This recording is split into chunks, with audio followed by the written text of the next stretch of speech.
7 করলে -175, sorry +175, -5k + 18 = 3। আচ্ছা আমি আর করছি না, ক্যালকুলেশন করো, যোগ বিয়োগটা করো, k এর ভ্যালু আসবে 13। এইটুকুই অঙ্ক আছে। এটা নিয়ে কোনো সমস্যা আছে এটা নিয়ে? আচ্ছা মানে আমি তো এটাই শেখালাম যে ওই ভ্যালুটা এখানে বসিয়ে দিলেই সেটা হচ্ছে রিমাইন্ডার পাওয়া যায়, আর রিমাইন্ডার কত সেটা ওরা বলেই দিয়েছে। আচ্ছা 2 এর অঙ্কটা বলেছে ফ্যাক্টর, তাহলে ফ্যাক্টর যদি বলে তাহলে p এর ভ্যালু কত হবে?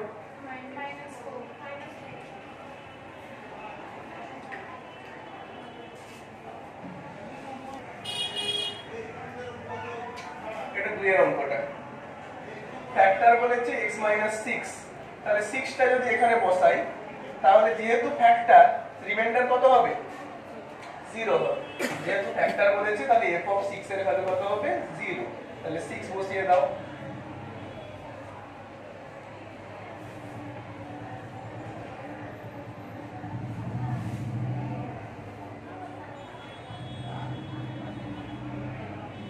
কোনো সমস্যা আছে?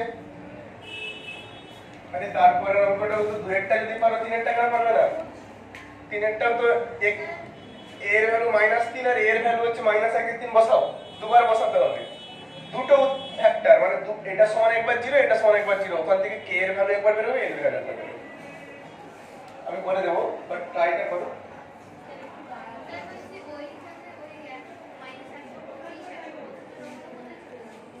এগুলো কোথাও চলে যায়নি, আমি আর যোগ বিয়োগটা করিনি ওটা। হ্যাঁ তুমি নিজে নিজে করো এটা, যেহেতু সবার অ্যান্সার দেই।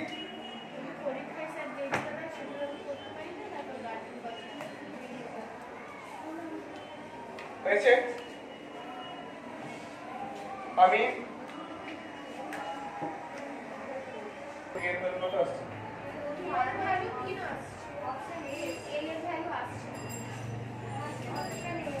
তাহলে এর যদি ফ্যাক্টর যদি এটা হয় তাহলে a সমান একবার 3 আর a সমান একবার, তাহলে a সমান হ্যাঁ n, এটা n।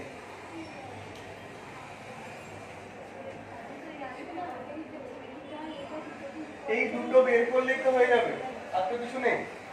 তাহলে এখানে f অফ -3 করলে কত হবে?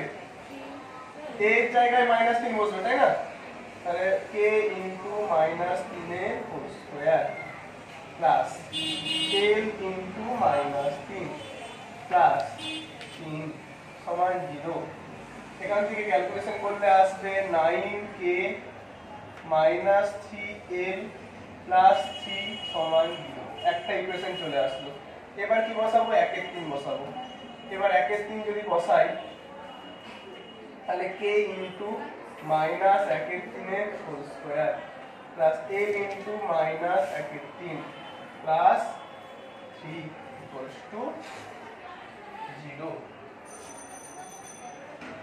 সমান k by 9 plus minus k by 3 plus 3 সমান 0।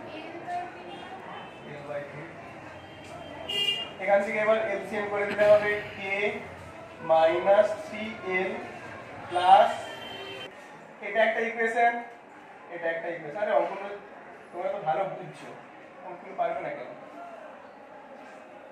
এটা সমান 0 আর k মাইনাস 3l প্লাস 20 সমান 27 সমান 0। তাহলে মাইনাস করে দেবো, মাইনাস প্লাস মাইনাস, তাহলে এটা হয়ে যাবে 8k, এটা হয়ে যাবে 24। তাহলে k এর ভ্যালু হয়ে যাবে 3। k এর ভ্যালু 3 যে কোনো একটাতে বসিয়ে দাও, কোনটাতে বসাবে? উপরেরটাই বসিয়ে দাও। তাহলে 9 ইনটু 3 মাইনাস 3l প্লাস 3 সমান 0। তাহলে 27 প্লাস 3 মাইনাস 3l সমান 0। তাহলে 3l সমান 30, তাহলে l সমান 10।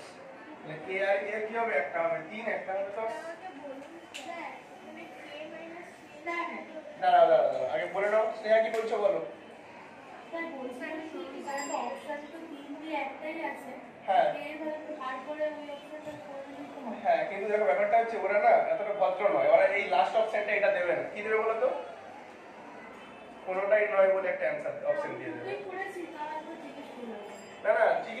আমি সেটা কথা বলছি না, ওরা জানে যে কেউ হচ্ছে একটা অঙ্ক করে বাকিটা আর করবে না, দিয়ে হয়তো অ্যান্সার হবে 3 7, ঠিক আছে 3 দেখে দাগ মেরে দিল, এখানে একটা অপশন দিয়ে রেখেছে কোনোটাই নয়।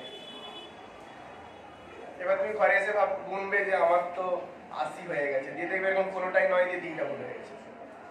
সুতরাং রিস্ক নেবে না, এতটা যখন করতে পেরেছো আর তো 2-3 সেকেন্ড ইউজ করতেই পারবে, একদম ঠিকঠাক অ্যান্সারই বের করবে। বলছি